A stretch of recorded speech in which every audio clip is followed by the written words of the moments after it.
হয়ে গেল। রসুলকে বলে দিলেন আপনি চিন্তা করবেন না, আপনার আল্লাহর দয়া যে আপনি পাগল নন। তারা মিথ্যা কথা বলছে। এবার রসুলের যারা সাথী সঙ্গী ছিল, মোহাব্বতের মানুষ ছিল, সাহাবা ছিল, তাদেরকে আল্লাহ বলছেন, এটা 30 পারায় কি বলছেন, ওয়ামা সাহিবুকুম বিমাজনুন ওয়ালাকাদ রাআহু বিল উফুকিল মুবিন। আবার বলছি, কি সুন্দর কথা আল্লাহ বলছে, ওয়ামা সাহিবুকুম বিমাজনুন ওয়ালাকাদ রাআহু বিল উফুকিল মুবিন ওয়ামা হুয়া আলাল গায়বি বিদানীন ওয়ামা হুয়া বিকাউলি শাইতানির রাজিম। জোরে হবে না? আল্লাহ বলছেন নবী, তারা আপনাকে পাগল বলে অপমান করতে শুরু করেছে। হজের সময় হয়ে আসলো, তখনও হজ ছিল জাহেলিয়াতের যুগে, মূর্খতার যুগে। তারা হজে যখন চলে যেত, কাবা শরীফের কাছে গিয়ে কাপড়গুলো খুলে রেখে উলঙ্গভাবে তওয়াফ তারা করত।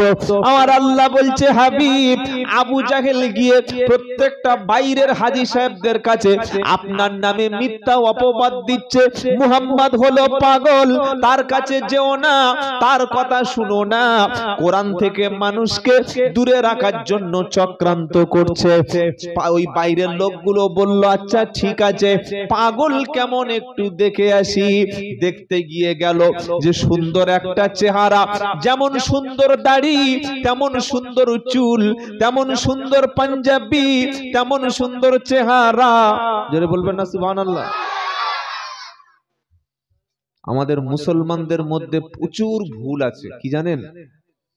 অনেক নামাজি লোক আছে, 20 বছর নামাজ পড়ছে, কিন্তু 20 বছর বিড়িও খাচ্ছে। আছে না? নাই। ভেরামাজি লোক বিড়ি, গাঁজা, তাড়ি, মদ, মাল খাবে, ওটা আলাদা, কিন্তু নামাজি লোক বিড়ি খাবে কেন? মসজিদে ঢুকছে, তাকবীর হচ্ছে মসজিদে, আল্লাহু আকবার, আল্লাহু আকবার, আল্লাহু আকবার, আল্লাহু আকবার, আশহাদু আল্লাহ, মানে 5G গতিতে টানছে। তাড়াতাড়ি খাত, তাকবীর হচ্ছে। এইবার খেয়ে নিয়ে নামাজে দাঁড়িয়ে গেল। এবার মুখ থেকে সেন বার হবে নাকি? কি গো বলছেন না কেন? আল্লাহর নবীর কাছে গেলে 1000 মানুষের মধ্য থেকে বিশ্ব নবী বসে থাকলে মানুষ দূর থেকে বুঝতে পারছেন, বুঝতে পারতেন ওই হলেন মুহাম্মদ মুস্তাফা সাল্লাল্লাহু আলাইহি ওয়াসাল্লাম। সুবহানাল্লাহ। যেমন সুন্দর ছিল তার ঠোঁট মোবারক, তেমন ছিল তার সুন্দর চেহারা মোবারক। সুবহানাল্লাহ। নবীর চুলগুলো বেশিরভাগ তিনি বাবরি চুল রাখতেন, কানের লতি পর্যন্ত চুল তিনি বড় করে রাখতেন। মাথায় বেশিরভাগ তেল ব্যবহার করতেন। আল্লাহর নবী সাল্লাল্লাহু আলাইহি ওয়াসাল্লামের গোঁফটা ছিল একদম কালো, হালকা ছিটে দিয়ে রাখতেন।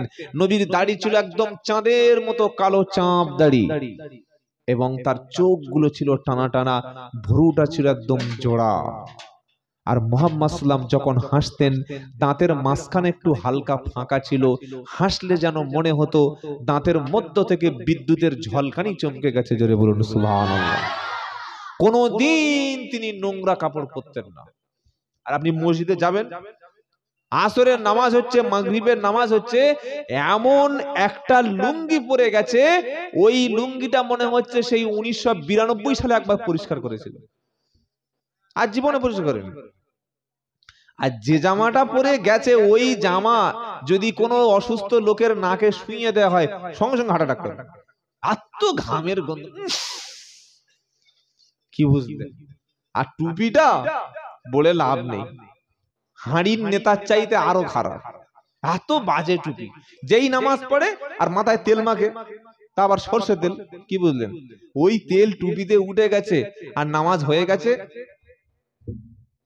কোথায়? কোথায় ঢুকেছে টুপি? পকেটে ঢুকে গেছে। আবার নামাজের সময় টেনে বার করে ফুঁক দিচ্ছে, ঠিক করছে, এবার করে মাথায় দিয়ে দিল, এখন চেপে চেপে বসিয়ে দিয়েছে, বুঝলেন? এই টুপিটা কমপক্ষে 40 বছর কাছে। এই বিয়ের সময় একবার টুপি ধুয়েছিল, এবার টুপি ধুইনি। চিন্তা করুন। আপনি মসজিদে দেখবেন বেশিরভাগ লোক নামাজি লোকের পাঞ্জাবির অবস্থা আর এই লুঙ্গির অবস্থাটা দেখবেন। ছি ছি ছি, আহা, পবিত্র পরিষ্কার পরিচ্ছন্ন ইমানের অঙ্গ, বলুন সুবহানাল্লাহ। এজন্য ইসলাম বলছে নখ ছোট করো, গোপ ছোট করো, শরীরের অবাঞ্ছিত পশম যেগুলো কাটতে হয় সেগুলো কেটে ফেলো, সব সময় পাক সাফ অবস্থায় থাকো। এনি টাইম তোমার কাছে মালাকুল মউত চলে আসবে, আসার আগে কিন্তু তোমার ফোনে কোনো মেসেজ কি গো আসবে? হ্যাঁ, আসার কোনো সুযোগ নাই। আপনার ফোনে 28 দিনের রিচার্জ, মাস শেষ হওয়ার 2 দিন আগে বারবার সিগন্যাল দিচ্ছে ফোনের টাকা শেষ। কি দিচ্ছে না? দিচ্ছে না? হ্যাঁ। আপনার ইলেকট্রিক বিল আসলে, বিল পেমেন্ট করলে ফোনে একটা মেসেজ চলে আসে। গাড়ির ইন্স্যুরেন্স শেষ হয়ে গেলে ফোনে একটা মেসেজ আসে। কিন্তু মালাকুল মউত যখন আসবে আগে থেকে বলবে, ভাই আমি সাঁতরাগাছি পার হচ্ছি, রেডি হ। তাই তো নাকি? কি ফোন করবে না? ওই আপনার আজরাইল ফোন করবে তো, হ্যালো কে, ওই ছাত্তার, এই রেডি হ, আমি আসছি, 5 লাইন নেমেছি, বলবে নাকি? আসবে আর বলবে চল, বলে দাঁড়া গা ধুয়ে আসি, বলে গা পরে ধুবি, আগে চল। পেশাবখানায় ঢুকেছে, দাঁড়িয়ে পেশাব করছে, সবে চেনটা খুলেছে, 2 ফোঁটা পেশাব ফেলছে, আল্লাহ বলছে ধর, বলছে পেশাব করছে, বলে ওই অবস্থায় চেপে ধর। হয় না? হয় না? পেশাব করার সময় দেবে না, তার নাম আজরাইল। সকলে তৈরি থাকবো ইনশাআল্লাহ। অন্তত নামাজের সময় পোশাকটা ভালো হোক। নামাজের সময় মুখে গুল নামাজ পড়তে চলে গেছে, তামাক মুখে নামাজ পড়ছে। আর বাড়ির মেয়েদের কথা বললাম না, কি যে পচা কাপড়ে নামাজ পড়ে, দুর্গন্ধ, গায়ে ময়লা নোংরা, আল্লাহু আকবার, ছি ছি ছি। মক্কার মানুষগুলো আল্লাহর নবীকে দেখতে গেল, তারা বলল পাগল একটু দেখে আসি। যখন নবীর কাছে গেল, তারা শুনতে পেল বিশ্ব নবী হাবিবুল্লাহ মুহাম্মাদুর রাসূলুল্লাহ সাল্লাল্লাহু আলাইহি সাল্লাম সুন্দর কোরআন তেলাওয়াত করছে। ওই কোরআনটা যখন তাদের কলিজার মধ্যে গেল, সঙ্গে সঙ্গে তারা কান থেকে আঙ্গুলগুলো খুলে ফেলল। কোরআন শুনতে শুনতে কিছুক্ষণ পরে তাদের অজান্তে নিজেদের অজানা মধ্য থেকে তারা যখন নবীর দিকে তাকালো, বলল আবু জাহেল মিথ্যাবাদী। আবু জাহেল বলেছে মুহাম্মদ পাগল, কিন্তু না, আমরা পাগল দেখেছি। পাগল রাস্তায় পড়ে থাকে, ময়লা খায়, ময়লা মাকে শরীরে, চুলগুলো বড় বড়, গোঁপদাড়ি ঠিক থাকে না, ফাটা জামা কাপড় পরে, কখনো উলঙ্গ হয়ে থাকে, গায়ে নোংরা থাকে। কিন্তু বিশ্ব নবী মুহাম্মদ মুস্তাফা সাল্লাল্লাহু আলাইহি সাল্লামের কাছে গিয়ে তারা দেখলেন নুরানি চেহারা, মাথায় সুন্দর পোশাক, মাথায় সুন্দর পাগড়ি, আর সাদা পাঞ্জাবি পরে বসে আছে। আল্লাহর নবী সব সময় তিনি সাদা পোশাক পরতেন বেশি। নবী বললেন তোমরা সাদা পোশাক পরো। এই সাদা পোশাকটা হলো মাইয়েতের পোশাক। মাইয়েত হয়ে গেলে আর কালো পাঞ্জাবি, আর নীল পাঞ্জাবি, আর ডিজাইনের কাপড় দেবে না, আর কোন রকমের গেঞ্জি দেবে না, একটাই মাত্র কালার দেবে। ওই কালারটার নাম হলো সাদা পোশাক। কি গো বাবাজিরা, সাদা পোশাকটা বেশি পরতেন নবী, এটা নবী পছন্দ করতেন। আর কিছু কিছু মৌলবি দেখেছি যা পাঞ্জাবি পরে এসছে, মনে হচ্ছে জানো ওটা ওই প্যান্ডেলের কাপড়। কি বুঝলেন? মাথায় পাকড়িটা একদম টাটকা লীল একটা, আর লুঙ্গি পরে যেন মেয়েদের সেই তোলা শাড়ি। নবীর হাদিস পড়েনি নাকি? সাদা পাঞ্জাবি পরে না। আর নবী বললেন সবচাইতে পছন্দের কালার হলো সাদা। বলুন সুবহানাল্লাহ। তোমরা এই পোশাকটা পরো কেন? এই পোশাকটা হলো মাইয়াতকে মৃত্যুর পরে এই পোশাক পরিয়ে দেওয়া হয়। এবার বাইরে সব লোক গেছে হাজিরা, গিয়ে বলল দেখি যে মুহাম্মদ সাল্লাল্লাহু কেমন। নবীকে দেখতে গিয়ে দেখে চাঁদের মতো চেহারা। তারা বলল না, এই লোকটা পাগল নয়। তারা নিজেরা কি পড়ে নিল, লা ইলাহা ইল্লাল্লাহু মুহাম্মাদুর সাল্লাল্লাহু মুহাম্মদ নাম যতই শুনি ততই মধুর লাগে, মুহাম্মদ নাম যতই শুনি ততই মধুর লাগে, এই নামেরই মধুর বাণী কেউ বলেনি আগে। জোরে হবে না? এই ঘটনা থেকে কি শিক্ষা নিলাম? প্রথম শিক্ষা হলো আল্লাহর নবীর বিরুদ্ধে অপপ্রচার করে তবুও তারা ইসলাম বন্ধ করতে পারেনি। তামাম পৃথিবীতে ইসলামের দাওয়াত ছড়িয়ে গেছে। জোরে বলুন সুবহানাল্লাহ। নবী কখনো হাওড়ায় আসেনি, এসেছিল নাকি? আরে বলছেন না কেন? হুগলিতে আসেনি, কখনো পশ্চিম বাংলায় আসেনি, কখনো ভারতবর্ষে আসেনি, বাংলাদেশে যায়নি, পাকিস্তানে যায়নি, আফগানিস্তানে যায়নি, শ্রীলঙ্কায় যায়নি, আল্লাহর নবী নিউজিল্যান্ডে যায়নি, অস্ট্রেলিয়ায় যায়নি, চায়নাতে যায়নি, রাশিয়াতে যায়নি, কিন্তু বিশ্বের জমিনে প্রত্যেকটা দেশে আল্লাহর নবীর ভালোবাসার মানুষ, ঈমানের কলেমা পড়া মানুষ, মুসলমান সব দেশে ছড়িয়ে গেছে।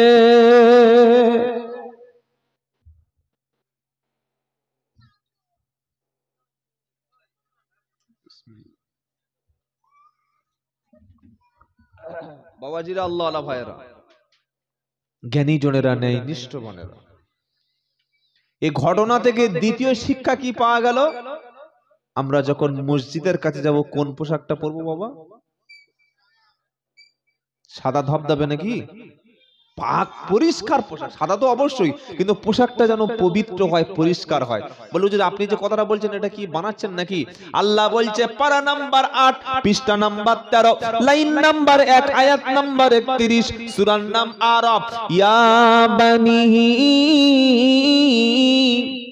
আদামা খুদু জিনাতাকুম ইনদা কুল্লি মাসজিদি ওয়া কুলু ওয়াশরাবু ওয়া লা তুসরিফু ইন্নাহু লা ইউহিব্বুল মুসরিফিন। জোরে হবে না? আল্লাহ বলছে আদমের বেটা, তোমাদের বাপের নাম হলো আদম, তোমরা প্রত্যেকে আদমের সন্তান, তোমরা যখন নামাজের কাছে যাবে, আল্লাহর মসজিদের কাছে আসবে, তোমরা উত্তম পোশাকটা গ্রহণ করো, সবচাইতে সুন্দর পোশাকটা পরে মসজিদে যাও, আতর মাখো।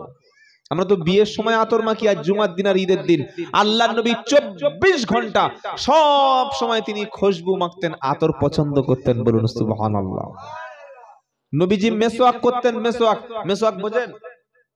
মেসওয়াক কি গো? দাঁতন আছে পকেটে, বিড়ি ঠিক রেখে দিয়েছি, দাঁতন নাই। আহা, দাঁতন করতেন। ঘুম থেকে উঠেই নবী মেসওয়াক করতেন, ঘরের মধ্যে ঢুকলে দাঁতন করতেন, নামাজের আগে দাঁতন করে নিতেন, কোরআন তেলাওয়াতের আগে দাঁতন করে নিতেন। আর আমাদের দুই একজনের দাঁত সর্বনাশ, ইঁদুরের চাইতে খারাপ, এত বাজে কালার হয়ে, দাঁত বার করলে বউ বলছে তুমি আর দাঁত দেখাওনি, চুপ কর, তোমার দাঁত খুব ভালো না, মেজে মেজে পরিষ্কার, কবে যে দাঁত মেজেছিল আল্লাহই জানে। ওই সকালবেলা ব্রাশ নিয়ে আর মুখের মধ্যে দিয়ে ঘর করে টান দিয়েছে, ওতেই হাফ মারি শুকিয়ে গেছে। মেসওয়াক করবেন, আপনার চেহারায় নূর আসবে, ঈমান নিয়ে মৃত্যু হবে। মেসওয়াকের সবচাইতে বড় ফজিলত হলো আপনার কিয়ামতের দিন আল্লাহ আপনার চেহারায় নূর দান করবে। বলুন সুবহানাল্লাহ। মুখের মধ্যে মাউথ ক্যান্সার বন্ধ হবে, এটা হচ্ছে মেসওয়াকের ফজিলত। যাই হোক, তাহলে নবীকে পাগল বলে অপমান করার চেষ্টা করলো। আল্লাহ বলেন না, নবী পাগল নয়। এইবার তারা কি করলো? মক্কার এই সমস্ত কাফের কুরাইশ গুলো আল্লাহর নবীকে আরেকটা প্রচার শুরু করে দিল। তারা বলল যে হযরত মুহাম্মদ সাল্লাল্লাহু আলাইহি ওয়াসাল্লাম তিনি যেটা করছেন, আমাদের বাপ দাদাদের অপমান করছে। কি করছে? বাপ দাদাদের। কাবা শরীফের মধ্যে ছিল 360টা মূর্তি। কটা? আচ্ছা, যারা কথা বলছে একটু আস্তে বলতে বলুন, তো পাশেই তো জলসা শুরু করে দিয়ে। কাবা শরীফে ছিল 360টা, নবী দেখলেন 360টা মূর্তি। আল্লাহর নবী ইসলাম বললেন রব্বানা, এখন আমি কি করব? কি গো, আপনার মসজিদে যদি সকালবেলা ফজরের সময় গিয়ে দেখেন যে মসজিদে এরকম ছোট বড় মাঝারি ধরনের 60-70টা মোটামুটি মূর্তি আছে, আপনি কি করবেন? বলছেন না কেন? আল্লাহর ঘরের মধ্যে 360টা মূর্তি কারা বানিয়েছে? মক্কার কুরাইশরা। কেন বানিয়েছে? ঈসা নবী দুনিয়া থেকে চলে যাওয়ার পরে 600 বছর 570 বছর কোনো নবী ছিল না। আমার কথা বুঝতে পারছেন কি বললাম? নবী ঈসা আলাইহিস সালাম যখন চলে গেছে, ঈসা নবী চলে যাওয়ার পরে 550 বছর পৃথিবীতে কোনো নবী নাই। আচ্ছা, আপনারা যে মুসলমান, আমরা যে মুসলমান, এই মুসলমান হওয়ার পিছনে কাদের অবদান বলতে পারবেন? যে কাদের মেহনত বলতে পারবেন বাবা? আলেম ওলামা, হাক্কানি ওলিরা, মাদ্রাসার শিক্ষকরা, মসজিদের ইমামরা, আল্লাহওয়ালারা, হাক্কানি পীরেরা, দাওয়াত ও তাবলীগের সাথীরা, এরা মেহনত করছে। হাক্কানি পীরেরা তারা দরবার থেকে বসে, তাবলীগ জামাতের লোকেরা মসজিদে মসজিদে গিয়ে, আলেমরা মসজিদে ইমামতি করে, শিক্ষকরা মাদ্রাসা থেকে ছাত্রদেরকে পড়িয়ে ঈমান তৈরি করছে না, করে না? আরে বলছেন না কেন? সবাই তো পরিশ্রম করছে মাঠে, দিন রাত পরিশ্রম করে, তবে ইসলামটা আছে, তবে আপনার মাথায় টুপি, তবে আপনি বিসমিল্লাহ বলে হালাল জবাই করে খাচ্ছেন, তবে আপনি বিয়ে করছেন, তবে আপনি মদ খাচ্ছেন না, তবে আপনি ঈমানের উপরে আছেন। আর আলেমরা যদি সব শেষ হয়ে যায়, মসজিদে যদি ইমাম না থাকে, মাদ্রাসায় শিক্ষক না থাকে, কোরআন পড়ানোর, গরু জবাই করা, বিয়ে পড়ানোর, জানাজা পড়ানোর লোক যদি না থাকে, শুধু যদি আলেম না থাকে, কটা ক্ষতি হবে দেখবেন। এই যে কি বলছি বুঝতে পারলেন না? আলেম যদি সমাজে না থাকে কি ক্ষতি দেখবেন? 1 নম্বর ক্ষতি হলো বাচ্চা হবে, কিন্তু বাচ্চা হবে হারামজাদা। বলে হুজুর হারামজাদা গালাগালি করছেন? আরে যে বিয়েতে বিসমিল্লাহ নাই, যে বিয়েতে বিয়ে পড়ানো হয় না, পরের বউকে এনে সংসার করে পেটে বাচ্চা আসে, ওটা হালাল বাচ্চা না হারাম বাচ্চা? জোরে বলুন। বিয়ের আগে যদি কেউ মা হয়, ওই বাচ্চাটা হালালের বাচ্চা না হারামির বাচ্চা? কি বুঝলেন বলেন? আপনার মেয়ের বিয়ে হবে, ছেলেটার বাড়ি উলুবেড়িয়া, ছেলেটার বাড়ি পাঁশকুড়া, ছেলেটার বাড়ি নিবড়া।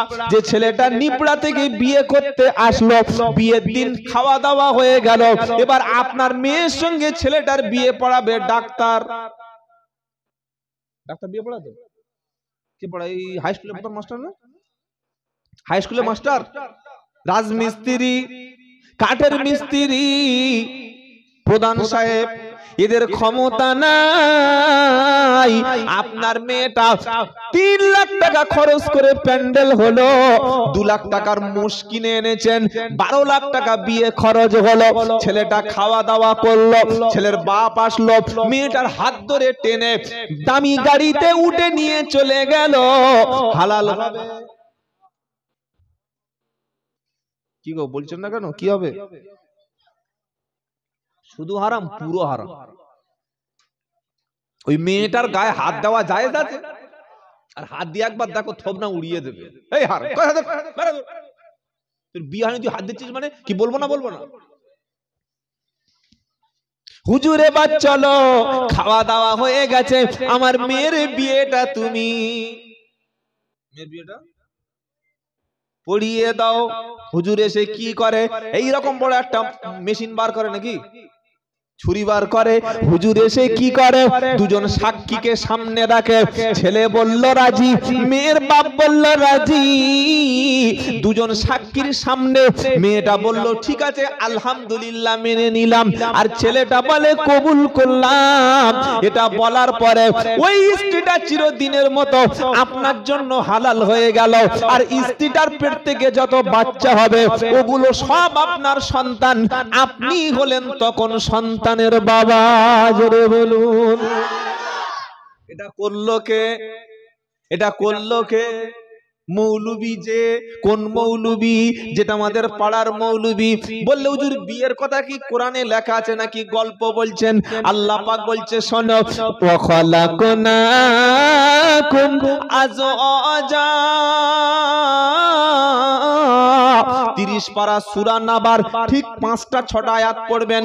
আম্মা ইয়াতাসাআলুন আনিন নাবাইল আযীম আল্লাযী হুম ফীহি ফীহি মুখতালিফুন কাল্লা সায়ালামুন সুম্মা কাল্লা সায়ালামুন আলাম নাজআলিল আরদা মিহাদা ওয়াল জিবালা আওতাদা ওয়া খালাকনাকুম আজওয়াজা। 30 পারা যখন দেখবেন বাচ্চারা কোরআন শরীফ পড়ে, নুরানি কায়দা পড়ে নিয়ে হুজুর বলছে এ বাবা তোর এবার আম পারা ধরতে হবে, বলে না বাবা? বলে না কেন আম পারা বলে, জাম পারা বলে না কেন, কাঁঠাল পারা বলে না কেন, বলতে পারবেন? বলতে পারেন বাবা? ওই 30 পারার সূরার প্রথমে যে শব্দটা দিয়ে সূরাটা শুরু হয় ওর নাম কি? আম্মা ইয়াতাসাআলুন আনিন নাবাইল আযীম আল্লাযী হুম ফীহি মুখতালিফুন কাল্লা সায়ালামুনা সুম্মা কাল্লা সায়ালামুন আলাম নাজআলিল আরদা মিহাদা ওয়াল জিবালা আওতাদা ওয়া খালাকনাকুম আজওয়াজা। আল্লাহ বলছেন নারী এবং পুরুষ আমি আল্লাহ জোড়ায় জোড়ায় বানিয়েছি। জোরে হবে না? ও বিয়ের আগে যত ফোন করো, এই যে হ্যালো শুনছো, যত বিয়ের আগে ফোন করো, দেখা করতে যাও, চেটিং করো, আর যতই বলো জান তোমার ছাড়া বাঁচবো না, আল্লাহ তোমার কপালে লিখে রেখেছে যেটা ওইটা ছাড়া অন্য কোনো মাল হবে না। কি বুঝতে পারলেন? 8 বছর 10 বছর প্রেম করে কালকের একটা, আজকে সন্ধ্যাবেলা একটা খবর দেখছিলাম, মেয়েটার নাম হচ্ছে সুমাইয়া। এখানে সুমাইয়া বলে কেউ নেই তো নাকি? আর ছেলেটার নাম আব্দুর রহমান। বলবো ঘটনাটা, বলবো নাকি? এটা কিন্তু কোরআন হাদিসে নাই। তো এই আব্দুর রহমান সুমাইয়ার প্রচুর ভালোবেসেছিল, যাকে বলা হয় টুরু লাভ। বললে আমি তোমার ছাড়া বাঁচবো না। এইবার কয়েক বছর ধরে প্রচুর ভালোবাসে, এনা খেলে ও খায় না, এনা ঘুমালে ও ঘুমাবে না, এনা শুলে ও শোবে না, এনা পায়খানা গেলে ও পায়খানা করবে না। কি হাসছে, এর নাম তো ভালোবাসা। জান তুমি খাচ্ছ আমি খাবো, জান তুমি ঘুমাচ্ছ আমি ঘুমাবো। পড়াশোনার খবর নাই। সরকার এই যে মেয়েদের হাতে ফোনটা দিয়েছে ওদের ভালোর জন্য দিয়েছে তো? আরে বলছেন না কেন? ওদের জীবন চরিত্র পড়াশোনা 12টা বাজানোর জন্য মেয়েদের হাতে ফোন তুলে দিয়েছে। সরকার যারা চালায় আমার মতো বোকা ছেলে না তোমার মতো বোকা? প্রত্যেকটা মেয়েদের হাতে মাধ্যমিক উচ্চ মাধ্যমিক হয়ে গেলে ফোন দিয়ে দিয়েছে। আর ওই যে ফোন, বইটা রেখে, খাতা রেখে, সবকিছু রেখে পুরো 24টা ঘন্টা ফ্রি ইন্টারনেটের মধ্যে প্রত্যেকটা বাড়ির মেয়ে আসক্ত হয়ে আছে। ঠিক বলছি না ভুল বলছি? আপনার কথা শুনবে না। আপনি বাপ হলে জন্ম দিয়েছেন, আপনার কথা শুনবে না। যেই বাপ আসবে টুক করে ফোনটা বইয়ের মধ্যে রেখে বই খুলে বসে আছে। যেই বাপ চলে গেল আবার ফোন টেপাটেপি শুরু করে দিল। আর পরীক্ষার সময় বলছে হুজুর কলম পড়িয়ে দাও পাস করবে। কলমে ফুঁক দিলে যদি পরীক্ষায় পাস হয়ে যেত তাহলে বই পড়ার কোনো দরকার, এসব ভণ্ডামি ছাড়া কিচ্ছু নয়। কি বুঝলেন?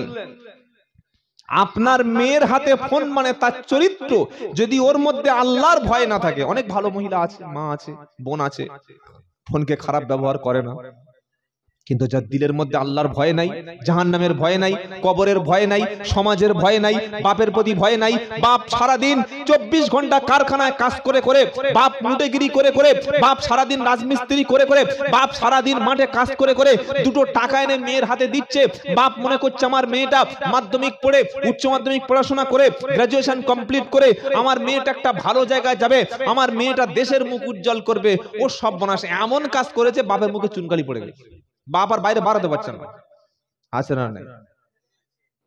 এরা মানুষ না, পশু, জানোয়ার। আর এইটা বানানোর জন্য সরকার ইচ্ছা করে প্রত্যেকটা মেয়ের হাতে ফোন তুলে দিয়েছে। আমার কথা আপনাদের অসুবিধা হচ্ছে না বাবা? আর অসুবিধা হলে বা কি যায় আসে? আমি যেখানে বক্তব্য করি আমি জানি আমার পিঠে 2-4 গা বাড়ি পড়বে, এই মনে করেই বক্তব্য করি। আর কত কমিটি টাকাই দেয় নাই, না দিলে কোনো যায় আসে না। গাড়িতে আসার সময় তেল ভরেই আসি, অসুবিধা নাই। কি গো বাবাজিরা, আল্লাহ ভাইরা, নবীরা তো বক্তব্য করতে গিয়ে মার খেয়েছে। ইমাম আবু হানিফা রাহমাতুল্লাহ আলাইহি জেলখানায় মারা গেছে। ইমাম হাম্বলি মারতে মারতে হাত ভেঙে ফেলেছে। ইমাম মালিক ওইভাবে মৃত্যু হয়েছে। ইউসুফ নবীকে 7 বছর জেল কাটতে হয়েছে। মুহাম্মদ সাল্লামকে সাবে আবু তালেবের জেলখানার মধ্যে 3 বছর রাখা হয়েছিল। এই ঘটনা জানেন না? বক্তব্য করে যাওয়ার পরে যদি পাড়ার সব লোক বলে মারাত্মক হয়েছে, মারাত্মক, তাই বুঝতে হবে মালটার বক্তব্যের মধ্যে 2 নম্বরই ছিল। আর কিছু লোক ভালো বলবে আর কিছু লোক গালাগালি করবে, তবে বুঝবেন ওষুধের ডোজটা ভালো পড়েছে। আজকের আমাদের মায়েদের হাতে, বাচ্চাদের হাতে, ছাত্রীদের হাতে যে ফোনটা সরকার দিয়েছে, জীবনে এদের কল্যাণ চাইলে জীবনে ফোন হাতে তুলে দিতে পারতো না।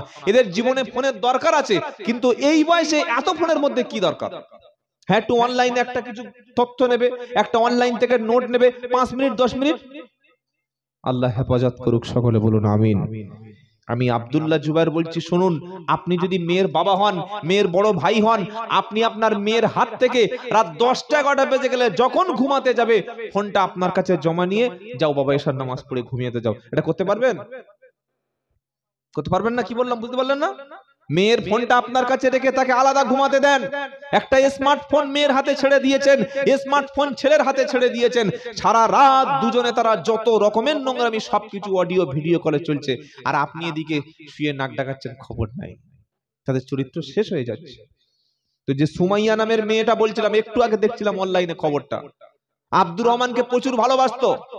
আব্দুর রহমান বলল, আমি তোমার আর বিয়ে করতে চাই না। কোন একটা ঝামেলা হয়েছে বিয়ের আগে স্বামী স্ত্রীর মতো, কি গো? এইবার ডেকেছে কোথায়? বাগানে ডেকে বেঁধে খাচ করে মাল কেটে নিয়েছে। কি কেটে নিয়েছে এবার বুঝে নাও। এই দেখো, বুঝতে পারো নাই? হ্যাঁ, আসল মালটাই কেটে নিয়েছে। এই হাসছে, একটু আগে কেউ খবরটা দেখেন নাই? এই দেখো, সাবধান, কত সুমাইয়া যে আমাদের আড়ালে এরকম কাটবে বলে বসে আছে আল্লাহই জানে। নারীদের টোপে পা দিও না, খুব ভয়ঙ্কর জিনিস। আল্লাহ আমাদের প্রত্যেকটা বেটা ছেলেকে হেফাজত করুক, সকলে জোরে বলুন আল্লাহুম্মা আমিন। বাবাজিরা, আল্লাহ ভাইরা, জ্ঞানী জনেরা, সুধী মানুষেরা, ন্যায় নিষ্ঠুগণেরা, যেটা শোনাচ্ছিলাম আপনাদের কাছে, আমার আল্লাহ তাআলা পবিত্র কোরআন দিয়ে মানুষকে সাবধান সচেতন করে দিয়ে মানুষের হাতে কোরআন তুলে দিয়ে বলে এসেছে, তোমরা আল্লাহকে ভয় করো, আল্লাহর দিকে ফিরে চলে এসো। আর পৃথিবীর মধ্যে সবচাইতে বেশি সেই ব্যক্তি আল্লাহর দিকে ভয় করে যার দিলের মধ্যে এই ভয় তৈরি হয়ে গেছে যে আমি যেখানে যাচ্ছি, যা কিছু করছি, সবকিছু দেখছেন কে? আল্লাহ। এই ভয় থাকবে ইনশাআল্লাহ, এই ভয় থাকবে ইনশাআল্লাহ।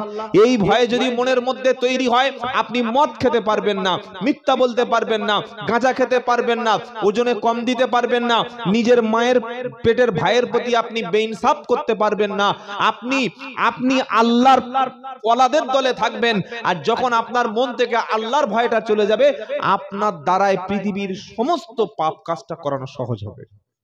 মদ আপনার কাছে না খেলে মনে হবে যেন শরীর টানছে না, জেনা না করলে মনে হবে রাত্রে আপনার ঘুম আসছে না, হারাম ইনকাম নাম করলে আপনার মন শান্তি হবে না, গান না শুনলে আপনি ঘুমাতে পারবেন না, কি গো, সিগারেট না খেলে আপনার মনের মধ্যে কোনো রকম পরিবর্তন আসবে না, আপনি যদি ওই সিনেমা হলে না যান আপনার মনে এনজয় ভাব আসবে না। কেন? যেহেতু শয়তান আপনার মনটাকে তার কাছে কন্ট্রোল করে নিয়েছে। তাহলে শোনাচ্ছিলাম কি, আলেম না থাকলে সন্তান হালাল তৈরি হবে না। ইমাম সাহেব বিয়ে পড়িয়ে দিল, এবার বাচ্চার বাপ মা সব হালাল হলো। আলেম যদি না থাকে, কে আপনার খাবারটা বিসমিল্লাহ বলে জবাই করে দেবে? বলুন, কে জবাই করে দেবে? গরু খাও আর ছাগল খাও, হাঁস খাও আর মুরগি খাও, যাই খাও না কেন, জবাইয়ের শুরুতে কি? জোরে বলো বিসমিল্লাহ। খাদ্যটা হালাল করে দিচ্ছে এই মৌলভী সাহেব। আলেম যদি সমাজ থেকে চলে যায়, মুসলমানদের হারাম খাবার ছাড়া হালাল খাবার, জোরে বলো, জুটবে না। আলেম যদি সমাজে না থাকে, আপনি মরণের পরে জানাজার নামাজ পড়বে কে? পিজির বড় ডাক্তার, সার্জেন, তাই তো নাকি? কি গো, হ্যাঁ, ওরা ডিসচার্জ লিখে দেবে, হসপিটাল থেকে ছুটি হচ্ছে, ওটা লিখে অ্যাম্বুলেন্স লাশটা তুলে দিল। ওর গোসল ততক্ষণ হবে না, ওর কাফন ততক্ষণ হবে না, ওর জানাজার নামাজ ততক্ষণ হবে না, যতক্ষণ একজন আলেম এসে আপনার মাথার কাছে দাঁড়াবে না। এইভাবে গোসল দাও, এইভাবে কাফনটা পরিয়ে দাও, এইভাবে জানাজার ময়দানে নিয়ে চলো। চারটে তাকবীর বলে আল্লাহু আকবার তাকবীর চারটে হবে, আর মাঝখানে তিনটি দোয়া হবে। এই জানাজার নামাজ না পড়ালে তোমারও কোনো রেহাই। জোরে বলো। জন্মের সময় কানে আজান দিচ্ছে ওই ইমাম সাহেব, ওই মাওলানা, আর মরণের পরে তোমার লাশটাকে দাহ করছে, মাটি দিচ্ছে ওই মাওলানা। তাই আল্লাহ ছাড়া আর আলেম ছাড়া তোমার কোনো উপায়, জোরে বলো, যাবে কোথায়? যাওয়ার কোনো রাস্তা নাই। তাই বাঁচতে হলে সকলে আমরা আলেমদের কাছে যাব, বলুন ইনশাআল্লাহ। এখন আলেমকে মাথায় টুপি, মুখে দাড়ি, 10 বছর ফুরপুরা থেকে পড়েছে, 15 বছর দেওবান থেকে পড়েছে, 18 বছর মিশাত থেকে পড়ে আজহারি হয়ে এসেছে, আর সাহারানপুর থেকে 12 বছর পড়ে মাজাহিরি হয়ে এসেছে, ফুরপুরা থেকে পড়ে ফাতেহি, দেওবান থেকে পড়ে কাসেমি। এটা হলো আলেম, তাই তো নাকি? বলছেন না কেন? আলেমকে বলবো। এবার কোরআনের পৃষ্ঠা খুলুন, কোরআনটা একটু খুলে দেখুন। পারা নাম্বার 22, পৃষ্ঠা নাম্বার 16, লাইন নাম্বার 13, আয়াত নাম্বার 26। সূরার নাম হলো সূরা ফাতির। কোরআন শোনাচ্ছে ইন্নামা ইয়াখশাল্লাহা মিন ইবাদিহিল উলামা। আমার বান্দাদের মধ্যে সবচাইতে বেশি ভয় পায় আলেম সমাজ, যারা জ্ঞানী তারা। বলুন সুবহানাল্লাহ। সেই আলেমের সংখ্যা খুবই কম। আমি প্রথমেই বলে দিয়েছি বাবা, যে কুকুর বাড়িতে পুষবেন তাও ভালো, প্রয়োজনে কুকুর পোষা যায় খুব কারণে, পাহারা দেওয়ার জন্য। কিন্তু লোভী আলেমকে যদি বাড়িতে জায়গা দিয়েছেন, ঈমান নষ্ট করে দিয়ে যাবে। কথা কি বললাম বুঝতে পেরেছেন না? হাক্কানি আলেমের সঙ্গে থাকবেন, সোহবতে থাকবেন, বলুন ইনশাআল্লাহ। হাক্কানি আল্লাহওয়ালাদের সোহবতে থাকবে, বলুন ইনশাআল্লাহ। যারা প্রকৃত আলেম তারা সব সময় মানুষের কাছে সত্যটা তুলে ধরে। আর যারা দুনিয়াদার, যারা ব্যবসায়ী, যারা চায় যে সব দলের লোক আমার ভক্ত থাক, সব দলের মানুষ আমার মুরিদের মধ্যে থাক, সব দলের লোকের হাদিয়া নিয়ে আমাকে বাঁচতে হবে, সব দলের লোক আমার সঙ্গে না থাকলে আমার ব্যবসা চলবে না, তারা কোনোদিন অন্যায়ের বিরুদ্ধে, জুলুম জালিমের বিরুদ্ধে কথা বলবে না। একজন ব্যক্তির নাম বলছি, লোকটার মুখে দাড়ি ছিল না, কিন্তু এত বড় মাপের আল্লাহওয়ালা, বললে দাড়ি নেই আল্লাহওয়ালা হয় কোনদিন? হ্যাঁ, তার নাম হচ্ছে মিশরের সৈয়দ কুতুব শহীদ রহমতুল্লাহ আলাইহি। জোরে বলুন সুবহানাল্লাহ। আমাদের অনেক মুসলমান আছে কোরআন শরীফ পড়তে পারে না বাবা, কিন্তু এই সৈয়দ কুতুব শহীদ রহমতুল্লাহ আলাইহি তিনি কুরআনের একটা তাফসীর লিখেছিলেন। সেই তাফসীরটা আমার বাড়িতে আছে, প্রায় 3000 পৃষ্ঠার উপরে, 30 খণ্ডর তাফসীর। ওই তাফসীরের নাম হচ্ছে ফি জিলালিল কুরআন। কি বললাম? ফি জিলালিল কুরআন। লেখক সৈয়দ কুতুব শহীদ রহমতুল্লাহ আলাইহি। তার বাড়ি কোথায়? মিশরে। তাকে মিশরের জালিম সরকার, অত্যাচারী সরকার তাকে গ্রেফতার করলো। কেন গ্রেফতার করলো? কোরআনের তাফসীর লেখার অপরাধে। তাফসীর মানে কি? কোরআনের ব্যাখ্যা বা বিশ্লেষণ। কেমন ব্যাখ্যা বিশ্লেষণ? যে ব্যাখ্যা বিশ্লেষণ করলে অন্যায়, জুলুম, চুরি, ডাকাতি, রাহাজানি, নোংরামি, অসভ্যতা, বাদরামি, ভণ্ডামি সবগুলো মানুষের কাছে জলের মতো পরিষ্কার হয়ে যাবে। তার নাম হলো কোরআনের ব্যাখ্যা, কোরআনের তাফসীর। আমি আব্দুল্লাহ জুবায়ের বলছি, শুনুন।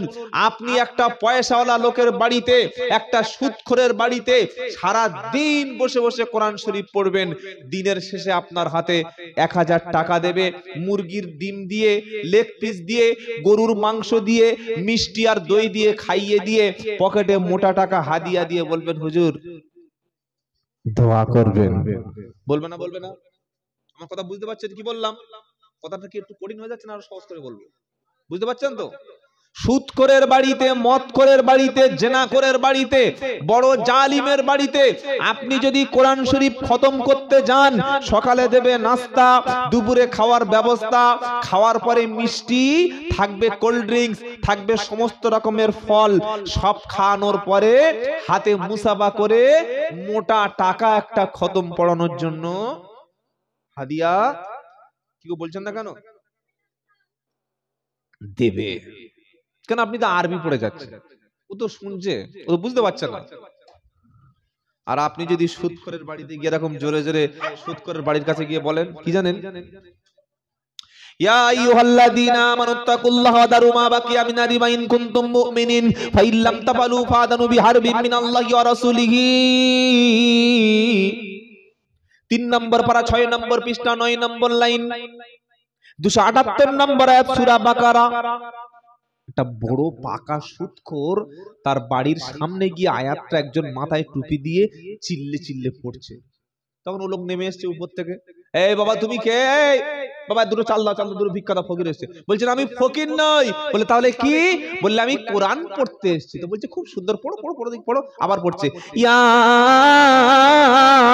আইয়ুহাল্লাযীনা আমানুত্তাকুল্লাহা ওয়া দারু মা বাকিয়া মিনার রিবা ইন কুনতুম মুমিনিন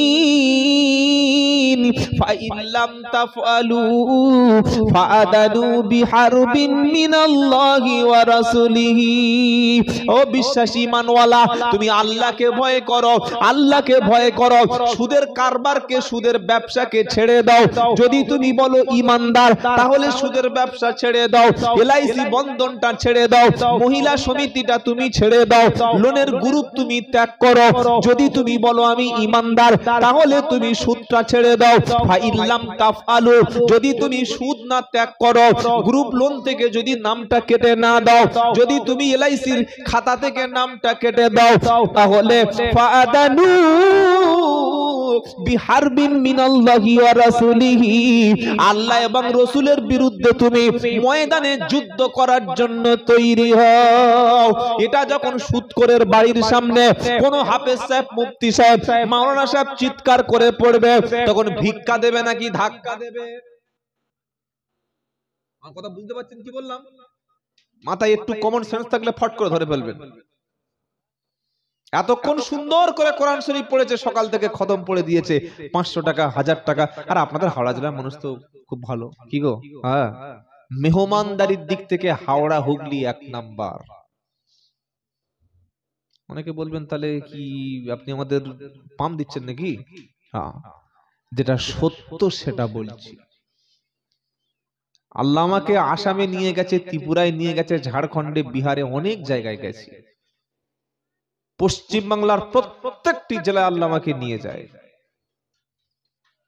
সবচাইতে বেশি মেহমানদারি করে হুগলি জেলার মানুষ, হাওড়া জেলার মানুষ, বর্ধমানের মানুষ, মেদিনীপুরের মানুষ। বলুন আলহামদুলিল্লাহ। বল হুজুর তাহলে 24 পরগনার মানুষ, 24 পরগনার মানুষ কিছু কিছু জায়গায় ভালো আছে, আর বেশিরভাগ গোলমেলে। আর পশ্চিম বাংলার সবচাইতে শান্তির জায়গা কোনটা বলবো? কথা বলছেন বলবো?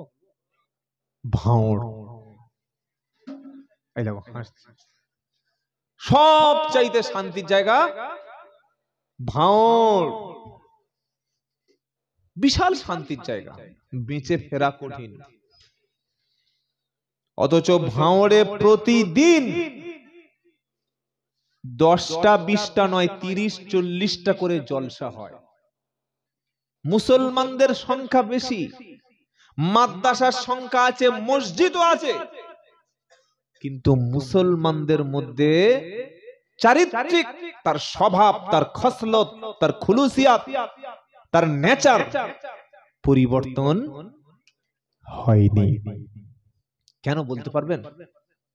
যেখানে জলসা বেশি হয়, যেখানে মসজিদ আছে, আলেম ওলামারা যাচ্ছে, কোরআনের মাহফিল চলছে, সেই জায়গার লোকের সব তো পরিবর্তন হওয়া দরকার নাকি? বাংলাদেশে একটা মসজিদ আছে যেমন আমাদের জাতীয় মসজিদ কোনটা জানেন? দিল্লির জুমা মসজিদ। কি গো? জাতীয় মসজিদ। আর কলকাতার টিপু সুলতান মসজিদ। আর আমাদের দিল্লির জুমা মসজিদ। বাংলাদেশে একটা মসজিদ আছে বাইতুল মুকাররম, এটা ঢাকায়, বাংলাদেশের জাতীয় মসজিদ। এই জাতীয় মসজিদের মধ্যে কয়েক সপ্তাহ আগে নামাজের পরে বাঁশ, লাঠি, চেয়ার, টেবিল নিয়ে মসজিদের মধ্যে মুসাল্লিদের মধ্যে মারপিট হয়েছিল। আপনারা দেখেছেন খবরটা? অনেকেই হয়তো দেখেছেন। নামাজ আছে, টুপি আছে, দাড়ি আছে, পাঞ্জাবি আছে, কিন্তু চরিত্রের মধ্যে কোনো পরিবর্তন আসেনি। আর ইসলাম সবচাইতে বেশি গুরুত্ব যে জিনিসটা দিয়েছে, সবচাইতে বেশি যে জিনিসটা ইসলামের কাছে, আল্লাহর কাছে দাম বেশি, সেটার নাম হচ্ছে উত্তম চরিত্র, ন্যায়, ইনসাফ, সত্যবাদিতা। জোরে বলুন সুবহানাল্লাহ। আজকের ভাঁড় যেমন মুর্শিদাবাদ, আমি কালকের মুর্শিদাবাদ ছিলাম, আর সকাল 5টায়, ভোর 5টায় ফিরেছি বাড়িতে। আমি মুর্শিদাবাদে বলি যে যখন ভোটের দামামা বেজে যায়, তৃণমূল, কংগ্রেস, সিপিএম, বিজেপি যত দল আছে, সবচাইতে বেশি মারামারি আপনারা কেন মুর্শিদাবাদের মানুষ করেন? আমরা সকলে পরিবর্তন হব ইনশাআল্লাহ। বলুন বলুন ইনশাআল্লাহ। বাবাজিরা, আল্লাহ আলা ভাইরা, আমাদের মধ্যে যদি ইনসাফ, ভালোবাসা, নিজের মায়ের পেটের ভাইয়ের সঙ্গে মুসলমান কথা বলে না, এর চাইতে দুঃখ আফসোস কি হতে পারে? নিজের জন্ম দেওয়া বাপের সঙ্গে কথা বলে না, নিজের গর্ভে ধারিণী মায়ের সঙ্গে কথা বলে না, নিজের মায়ের পেটে বোনকে কোনোদিন খবর নেয় না, নিজের বাড়ির পাশে নিজের চাচাতো ভাইয়ের সঙ্গে কথা বলে না, এই মুসলমান হুজুর আসলে হুজুরের পায়, হুজুরের পা চুষলে জান্নাত পাওয়া যাবে, কোন কোরআনে কোন হাদিসে লেখা আছে রে ভাই? হুজুরের পা টিপলে তোর জন্য জান্নাতের দরজা হুড়ুম করে খুলে যাবে, কোন হাদিসে পেয়েছিস? নাম্বারটা বল, একটু পড়ে দেখি। সবচাইতে যার খেদমত করলে জান্নাতের দরজা খুলে যায়, ওটা তোমার বৃদ্ধ পিতা, তোমার জনম দুঃখিনী মা। জোরে বলুন সুবহানাল্লাহ।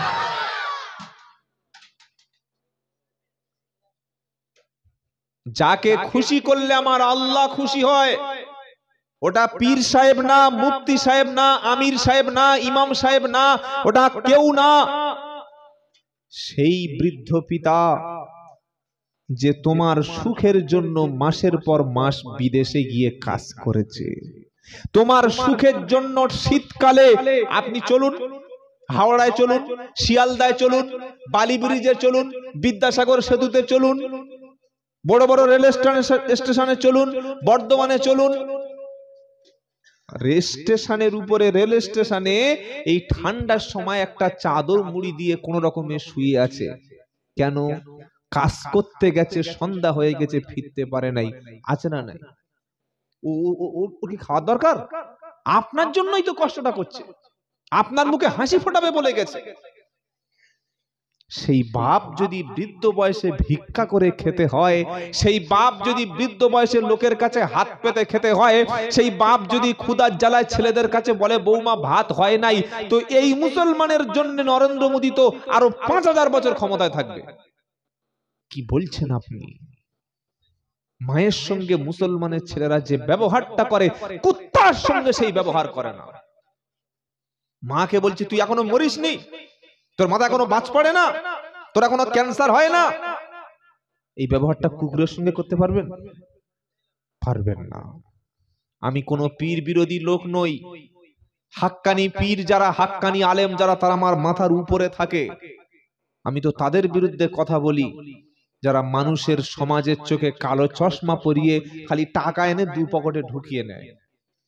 বাবাজিরা, আল্লাহ ভাইয়েরা, বাপ আর মাকে খুশি করবেন, আল্লাহর কসম করে বলছি আপনি জান্নাতি হবেন। জোরে বলুন সুবহানাল্লাহ।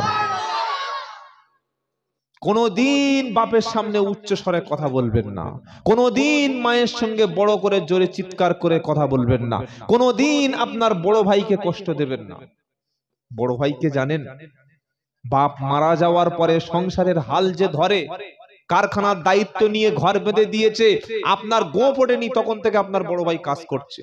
আপনার ডান পার জুতো বাম পায়ে হতো, সেই দিন থেকে আপনার বড় ভাই, আপনার বাপ মারা যাওয়ার পরে, মা মারা যাওয়ার পরে, সেই দিন থেকে আপনার বড় ভাইয়ের স্ত্রী মানে আপনার ভাবির কাছে, তার কাছে খেয়ে আপনি মানুষ। আপনার জামা কাপড় কাচা, আপনার স্কুলের ব্যাগ গুছিয়ে দেওয়া, আপনার গোসল করিয়ে দেওয়া, আপনার ঘরের মধ্যে মশারি বালিশ সব ঠিক করে দেওয়া, আপনি অসুস্থ হলে মাথায় পানি ঢেলে দেওয়া, ডাক্তার ডেকে আনা, সবকিছু বড় ভাই আর ভাবি করেছে। অনেক জায়গায় করে না, করে না? আজকে দুটো পয়সা উপার্জন করতে গিয়ে তুমি বড় ভাই আর ভাবির সঙ্গে দেখা হলে কথা বলো না। অনেক মুসলমান আছে নিজের বড় বোনের সঙ্গে যোগাযোগ নাই, শালিকে নিয়ে হারামখোর দিঘায় ঘুরছে, দেখি শালিকে নিয়ে দিঘায় গিয়ে আন্ডারপ্যান্ট পরে সমুদ্রে ঝাঁপ মারছে। কি দেখেছেন নাকি মিথ্যা কথা বলছি? এ বাবাজিরা, আল্লাহ ভাইরা,